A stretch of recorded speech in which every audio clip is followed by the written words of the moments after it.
Ku bersyukur Bapa, ku bersyukur Tuhan, buat kasih setiamu di dalam hidupku. Ku bersyukur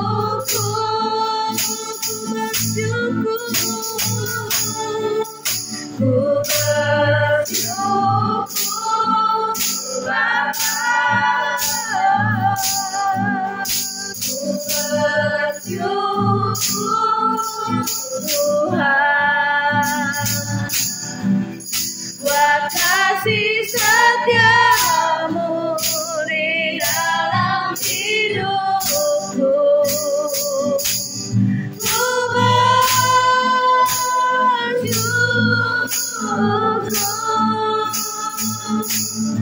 Tuhan.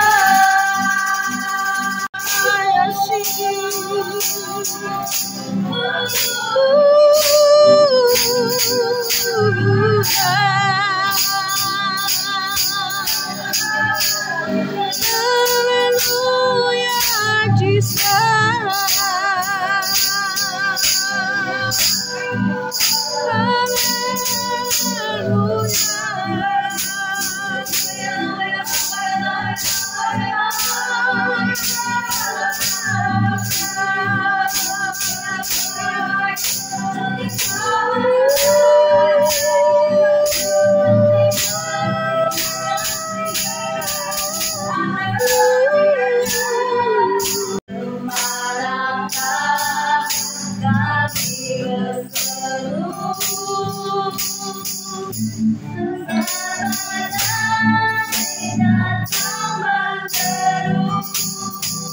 Yang kami tahu hanya Kau yang mampu berikan segala sesuatu. Kami perlukan keajaiban-Mu, kami butuhkan sentuhan tangan-Mu. Kami tidak berjalan sendiri, kami perlu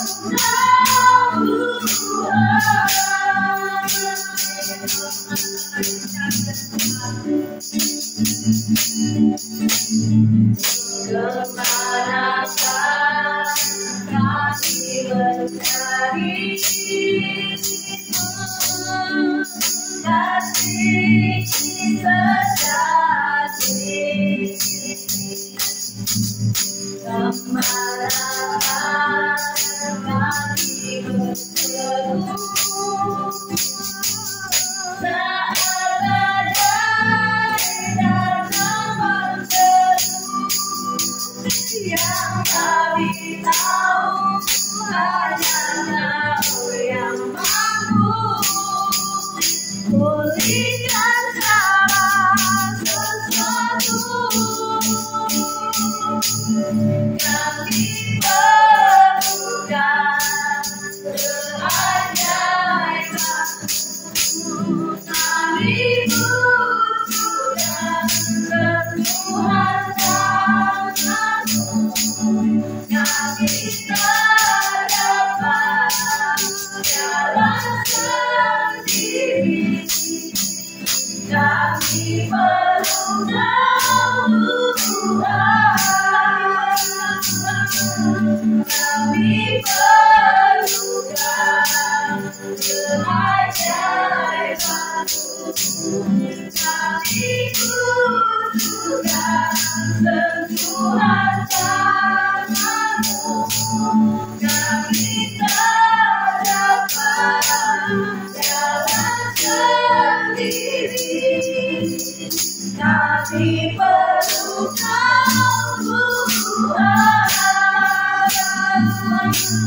Kami perlukan keajaiban-Mu,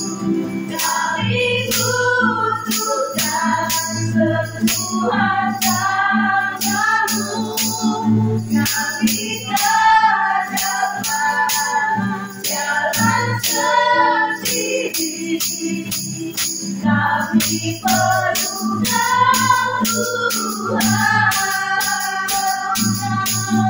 kami perlukan keajaiban-Mu, kami butuhkan sentuhan tangan-Mu, kami tak dapat jalan sendiri, kami perlukan Tuhan,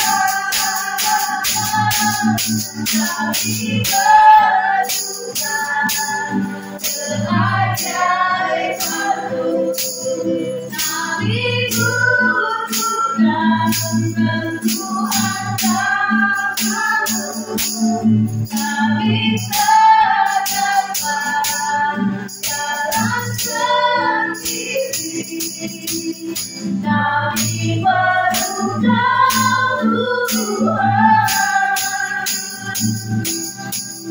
kami perlukan Tuhan,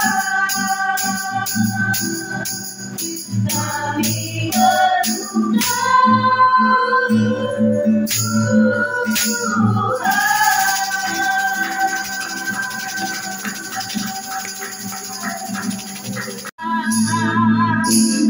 Di setiap langkah perjalanan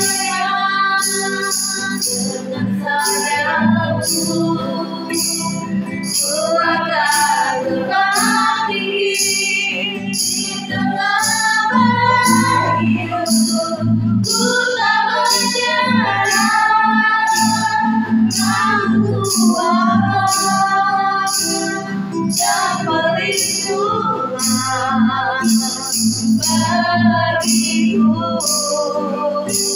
pertolonganku di tempat menghati, ku mengandalkanmu, aku berserah, aku nantikan, Kau yang ku sembah, Yesusku, Rajaku.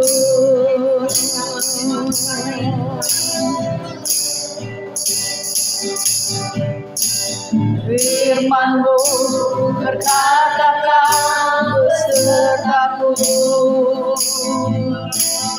maka kuat roh dan jiwaku. Kau tulus Tuhan selalu ku nantikan, di setiap langkahku percaya, dengan sayap-Mu ku akan terbang tinggi di tengah badai hidup. Ku tak menyerah, Kau Tuhan yang berlindungan bagiku, pertolonganku di tempat menghadapi, ku mengandalkanmu, aku berserah, Kau nantikan, Kau yang ku sembah, Yesusku, Rajaku. Kau nantikan, Kau yang ku sembah, Yesusku, Rajaku. Kau nantikan, Kau yang ku sembah, Yesusku, Rajaku.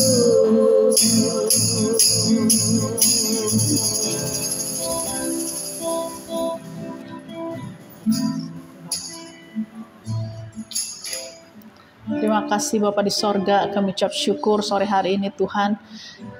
Kami boleh bersehati memuji menyembah Engkau. Kami juga sudah dengar setiap kesaksian Tuhan dari anak-anak-Mu. Kami percaya Tuhan, setiap pengalaman berjalan bersama dengan Engkau Tuhan adalah hal yang akan kami ingat selalu dalam perjalanan hidup kami bersama-Mu Tuhan. Karena kesaksian hidup kami itu yang menguatkan, karena kami sendiri mengalami bagaimana Tuhan itu hidup sungguh nyata dalam kehidupan kami. Karena kami mengalami sendiri bagaimana pertolongan Tuhan yang ajaib itu ada setiap hari dalam kehidupan kami. Terima kasih Bapa, kalau sebentar kami akan mendengar firman-Mu. Tuhan, urapi kami semua Tuhan, siapkanlah hati kami untuk mau ditabur firman, lembut menerima firman sehingga bisa bertumbuh dan berbuah dalam kehidupan kami. Mari Roh Kudus pimpinlah kami semua. Jangan sampai ada setiap benih yang dicuri oleh si jahat, tapi biarlah benih firman yang ditaburkan tumbuh di hati kami yang subur sehingga berbuah lebat dalam kehidupan kami. Terima kasih Tuhan, dalam nama Tuhan Yesus kami berdoa bersyukur. Haleluya. Amin. Ya, puji Tuhan, shalom ya.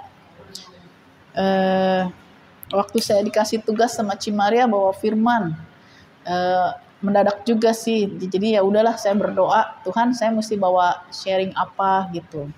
Terus Tuhan Roh Kudus ingetin bahwa tentang ketekunan. Oh ya udah, jadi saya lihat firman-Nya, kita baca sama-sama ya. Kita buka firman Yakobus 1 ayat 3 dan 4. Kalau sudah dapat kita baca sama-sama. Yakobus 1 ayat 3 dan 4. Sudah dapat kita baca 1, 2, 3. Sebab ayo Yakobus 1 ayat 3 dan 4. Iya. Sudah dapat? 1, 2, 3. Sebab kamu tahu bahwa ujian terhadap itu menghasilkan ketekunan. Dan biarlah ketekunan itu memperoleh buah yang matang, supaya kamu menjadi sempurna dan tak kekurangan. Dia baca sekali lagi, 1, 2, 3. Sebab kamu tahu bahwa ujian terhadap imanmu itu menghasilkan ketekunan. Dan biarkanlah ketekunan itu memperoleh buah yang matang, supaya kamu menjadi sempurna dan utuh dan tak kekurangan suatu apapun. Amin ya. Jadi ketekunan itu memang yang Tuhan inginkan dalam kehidupan kita. Karena banyak anak-anak Tuhan suka nggak mengerti kenapa ya harus ngalamin ini, ngalamin itu. Yang kita mau nggak terjadi, yang kita inginkan tak terjadi, tapi yang kita keadaan sebaliknya malah terjadi kan. Banyak kali saya dengar kan cerita orang konseling, banyak kan begitu saudara.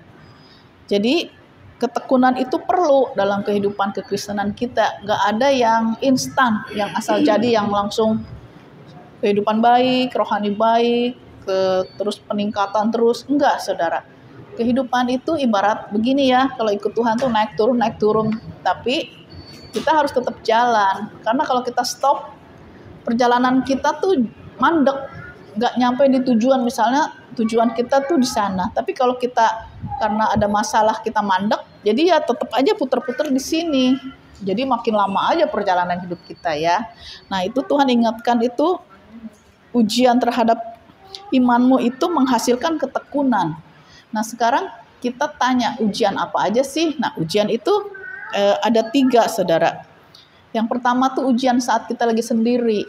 Nah, biasa orang, kalau banyak orang kan suka jaim, suka jaga image gitu ya. Tapi kalau giliran lagi sendiri, kelihatan nih aslinya belangnya apanya.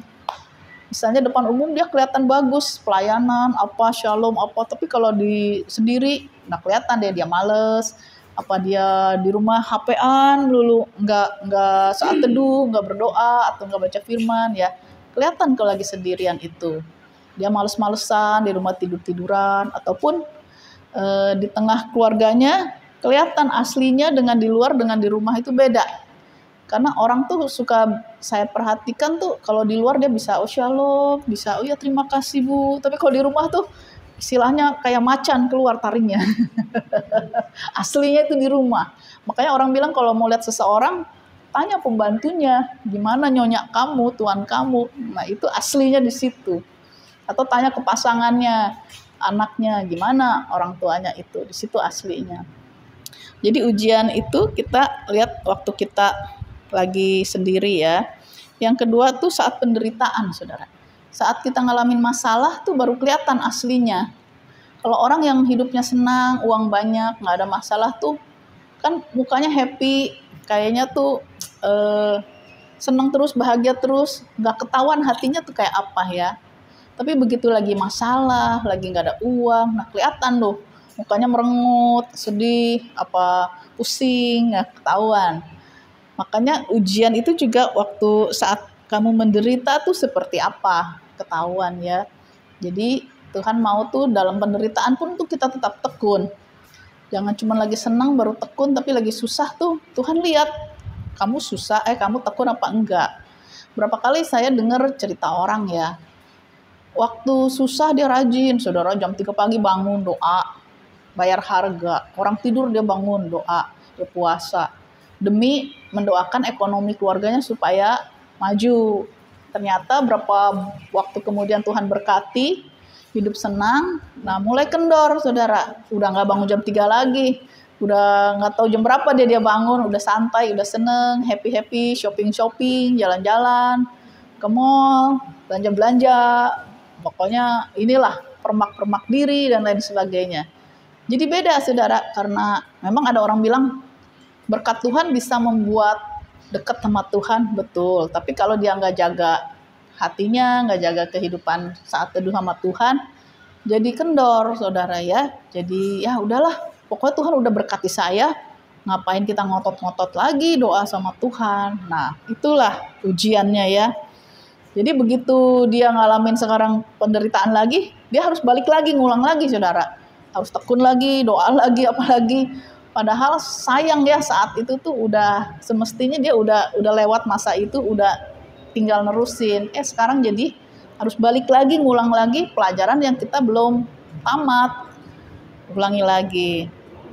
Terus juga saya juga ketemu orang yang suka sharing, saya dulu nih aktif pelayanan, saya aktif di doa, apa ketua doa, saya rajin puasa. Sekarang karena udah mulai enak mapan, ya udah deh lupa deh, udah mulai nggak puasa lagi, udah mulai badan gemuk, perut gemuk, mulai sakit ini sakit ono. Nah dia bilang dulu saya rajin puasa, bisa katanya 100 hari saya puasa, terus juga saya deket sama Tuhan. Nah sekarang terbalik saudara, malah jadi dia ceritain yang dulu-dulu. Saya bilang yang dulu mah sudah berlalu, yang sekarang kamu gimana. Jadi sesuatu yang baik itu jangan dilupakan, jangan ditinggalkan, tetap lanjutkan. Yang dulu udah bagus tuh lanjutkan, malah harus ditingkatkan ya. Jadi sekarang dia harus ngulang lagi, mau puasa berat katanya, udah kebiasaan makan pagi siang malam, jadi mau mulai lagi tuh berat katanya. Ya itu, jadi itulah balik lagi siklusnya ya, itu kan seperti siklus kehidupan.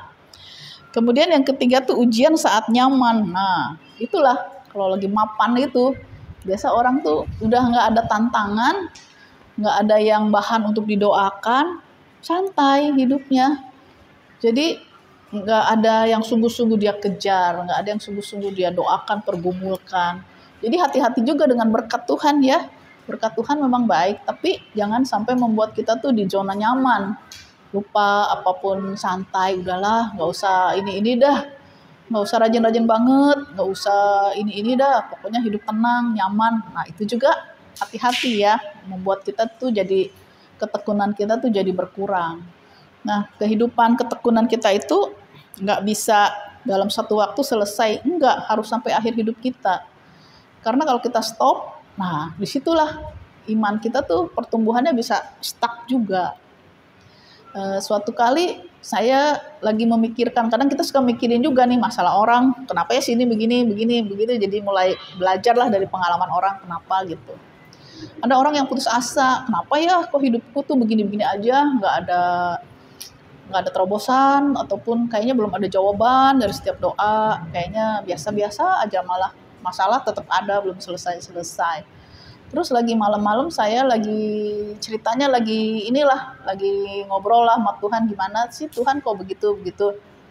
Terus tiba-tiba tuh dalam doa itu tuh Tuhan tuh kasih lihat gitu. Maksudnya tuh yang di depan kamu seperti masalah nih, karena pandangan kamu tuh deket masalah. Tapi coba nih Tuhan ajak kamu naik ke atas. Jadi kayak saya tuh dikasih lihat drone gitu. Nah kalau drone kan saya lihat ketinggian kan. Ternyata di depan masalah-masalah itu tuh kalau kita tetap jalan, ada berkat-berkat yang udah Tuhan sediakan. Di jalan ini, di jalan Ono, di jalan Ana. Nah jadi kamu lihat kalau kamu tetap diem, kamu males bergerak ataupun udahlah pasrah, nah kamu gak lihat ada berkat-berkat Tuhan di depan yang Tuhan sediakan. Jadi Tuhan maunya terus bertekun jalan. Walaupun istilahnya kamu sampai merangkak, sampai susah payah, tetap jalan. Cari Tuhan sungguh-sungguh. Apa yang sudah baik lakukan. Kamu baca firman lakukan baik. Kamu berdoa saat teduh lakukan. Jangan lesu, jangan memblek. Tetap jalan. Nah, Tuhan udah sediakan berkat-berkatnya. Nah, jadi dari situ saya belajar, oh iya benar, berarti kita tuh jangan stuck di depan mata, masalah segede gunung, membuat kita tuh nggak bisa lihat jalan di depan. Tapi ketika Tuhan angkat, lihat, oh ternyata ketika kamu berjalan tuh sudah ada berkat-berkat Tuhan yang Tuhan sediakan. Jadi Tuhan ingetin di masa-masa akhir ini jangan cepat berputus asa. Memang orang bilang manusiawi ya, lihat keadaan ekonomi, keadaan zaman, masalah, persoalan. Cuman kita sebagai anak Tuhan, tujuan kita kan tujuan kekal, mempersiapkan diri untuk bertemu Tuhan. Jadi ya kita jangan hanya fokus di masalah duniawi, tapi masalah kekekalan juga kita harus perhatikan seimbang, bahkan harus lebih masalah kekekalan. Karena di bumi ini paling kita hidup ya 10-20 tahun lagi ya mungkin, kalau masih ada umur. Bahkan kalau misalnya besok panggil pulang pun kita nggak tahu. Tapi masa kekekalan itu kan selama-lamanya, saudara. Jangan sampai ada penyesalan. Nyesel, kenapa kita di bumi gak sungguh-sungguh. Begitu dipanggil pulang, ya kita masih belum capai target istilahnya. Tuhan kan ada target, tiap orang kan beda-beda ya. Jangan sampai kita tuh menyesali di kemudian hari. Jadi dari sini kita belajar ketekunan itu perlu, saudara. Karena kalau enggak tuh, lihat masalah dikit, masalah suami, masalah anak, masalah ekonomi, udah kayaknya udah males lah. Nah itu berarti nggak tekun. Kalau tekun itu artinya terus konstan dilakukan. Jadi nggak tergantung mood. Kadang kan orang tergantung mood nih, hari ini lagi males nih, hari ini lagi mood, lagi bete, nggak doa, nggak baca firman, ataupun males-malesan ibadah. Nah inilah saatnya kita perlu latih diri kita itu untuk tekun. Jangan pikir saya kan udah begini, udah begitu. Jangan, saudara. Iblis itu tahu kelemahan kita saat kita lagi ada masalah nih. Tergoda untuk kita lemas atau untuk, udah dah, biasa aja dah. Nah, itu berarti kita nggak tekun. Tapi Tuhan mau terus tekun. Lewat apa? Biasanya yang paling cocok tuh ujian, saudara. Yang paling cocok tuh ujian, masalah. Karena lewat ujian itulah manusia tuh bisa merasakan betapa dia tuh perlu Tuhan. Di luar Tuhan nggak bisa berbuat apa-apa. Kalau nyaman tuh dia udah nggak merasa butuh Tuhan. Toh udah punya segalanya, udah punya yang dia mau. Tapi ketika ada masalah, mau nggak mau dia cari Tuhan. Curhat sama manusia bisa aja tapi terbatas kan. Ada yang curhat melulu nggak kelar-kelar, saudara, bertahun-tahun nggak kelar-kelar. Karena apa? Dia curhat cuman mau menumpahkan isi hatinya doang. Dia nggak mau cari solusi, nggak mau cari jalan keluar, dan nggak mau berubah. Akibatnya curhat-curhat doang. Jadi yang paling baik ya curhat sama Tuhan. Tuhan kasih kekuatan, ya kita jalan lagi terus, bertekun lagi. Ya begitulah proses rohani itu begitu. Nggak ada yang stop sampai akhir hidup kita tuh harus lebih lagi. Jadi kita bisa menilai diri kita sendiri ya, apa selama ini tuh dibanding tahun-tahun dulu tuh kita lebih mundur, apa sama aja, atau udah lebih maju nih dibanding dulu. Kalau dulu dikit-dikit kecewa, dikit-dikit ngambek, dikit-dikit tersinggung. Nah sekarang setelah mulai melewati proses ketekunan itu, kita kan akhirnya jadi lebih kuat, lebih nggak baperan, lebih nggak cepat tersinggung. lebih nggak cepet depresi ataupun lemah hati ya. Jadi segala apapun yang Tuhan izinkan terjadi itu mengucap syukur. Berarti Tuhan tahu nih ujian yang paling baik buat hidup kita tuh ya masalah yang sekarang kita alami ini. Kadang kan suka nggak ngerti ya, kenapa ya saya mesti ngalamin ini gitu, yang tidak kita inginkan. Tapi ya Tuhan tahu itu yang terbaik, itu yang paling baik. Karena kita tahu kan Roma 8:28, Tuhan turut bekerja dalam segala perkara untuk mendatangkan kebaikan. Bagi kita yang mengasihi Tuhan, ya berarti nggak ada yang kebetulan, saudara. Apapun yang terjadi itu Tuhan turut bekerja untuk mendatangkan kebaikan. Memang saat ini kita belum bisa melihat kebaikannya di mana. Tapi akhirnya kita melihat bagaimana dengan masalah itu membuat kehidupan kita tuh diubahkan. Mungkin yang tadinya nggak sabar, jadi sabar. Yang tadinya cepat emosi, sekarang sabar. Yang tadinya kayaknya tuh maunya marah-marah, nah sekarang sabar. Yang tadinya males-males, jadi rajin ya. Saudara bisa introspeksi diri sendiri, menilai hidup kita ini dibanding tahun-tahun dulu gimana? Ada peningkatan pertumbuhan rohani nggak? Ada mulai namanya kedewasaan iman nggak? Nah, kadang saya juga suka kasihan ya lihat orang bertahun-tahun begitu terus. Misalnya nih yang suka bawel, gosip, yang kepahitan, muter-muter aja di situ udah bertahun-tahun. Kasihan ya kadang ya, ngelihatnya aja kita capek. Apa dia nggak capek tuh? Karena kepahitan kan dia cerita ke orang nih, pahitan. Orang kan jadi dengar cerita dia ikut pahit kan, ikut ngegosip. Berputarlah cerita ke si A, ke si B, ke si C, kan jadi kebawa tuh. Karena hal-hal negatif tuh cepat menular daripada yang positif. Bukannya kita membangun orang lain, malah kita tuh membuat orang lain tuh jadi sama, kepahitan, ngegosip, dan sebagainya. Kasihan ya, kadang saya pikir dia udah ibadah rajin, tapi begitu kehidupannya ya, karena dia tuh tidak mau belajar. Sebetulnya dalam segala hal itu Tuhan mau tuh dalam kehidupan kita tuh berbuah yang 9 buah roh itu sebetulnya Tuhan mau tuh, yang ada kasih, sukacita, damai sejahtera, kesabaran, kemurahan, kebaikan, kesetiaan, kelemah lembutan, dan penguasaan diri. Nah itu sebetulnya yang Tuhan mau kita berbuah tuh. Cuman manusia sering nggak menyadari masalah-masalah tuh dianggap cuman hanya di permukaan. Sebetulnya yang Tuhan mau tuh ya 9 buah roh itu di hati kita tuh mengalir keluar dan berlimpah ya. Nah itu. Jadi lewat berbagai masalah itu, lewat ketekunan demi ketekunan, nanti kita mulai menyadari, oh iya, mulai buah-buah roh itu keluar di hati kita. Yang tadinya nggak sabar jadi sabar. Yang tadinya mau emosi, sekarang ada penguasaan diri. Yang tadinya takutan lulu, sekarang udah ada damai sejahtera, nggak gampang takut. Jadi begitulah proses kehidupan ya. Ya kita semua berharap iman kita makin menyala-nyala di dalam Tuhan. Apapun yang terjadi jangan putus asa, semua pasti ada jalan keluarnya. Setiap masalah pasti ada expirednya, saudara. Jangan pikir, wah ini mah masalah selama-lamanya. Enggak, pasti ada tanggal expirednya, pasti kelar, selesai. Yang penting Tuhan lihat ketika kamu diproses, bagaimana sikap hati kamu. Apa kamu bersungut-sungut, apa kamu mengeluh, atau kamu mengucap syukur. Nah yang paling penting itu mengucap syukur dalam segala perkara. Mau kita ngerti nggak ngerti, mau kita happy nggak happy, mengucap syukur aja. Pokoknya dulu itu nomor 1 ya. Ya, semoga firman Tuhan ini menjadi berkat. Kita baca ayat yang terakhir. Kita baca di 1 Korintus 10 ayat 13.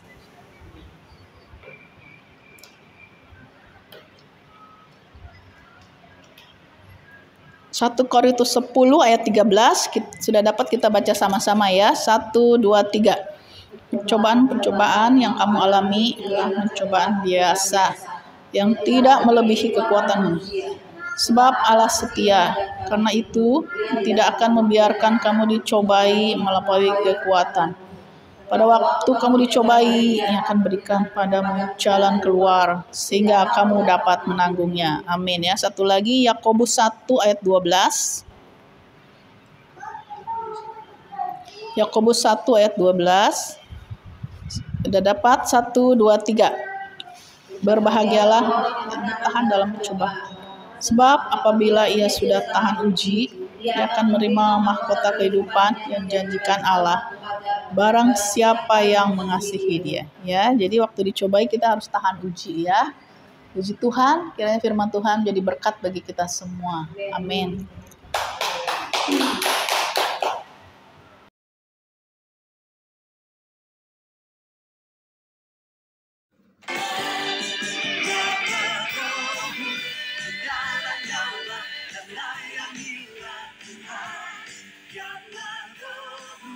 Menyala-nyala dan layanilah Tuhan.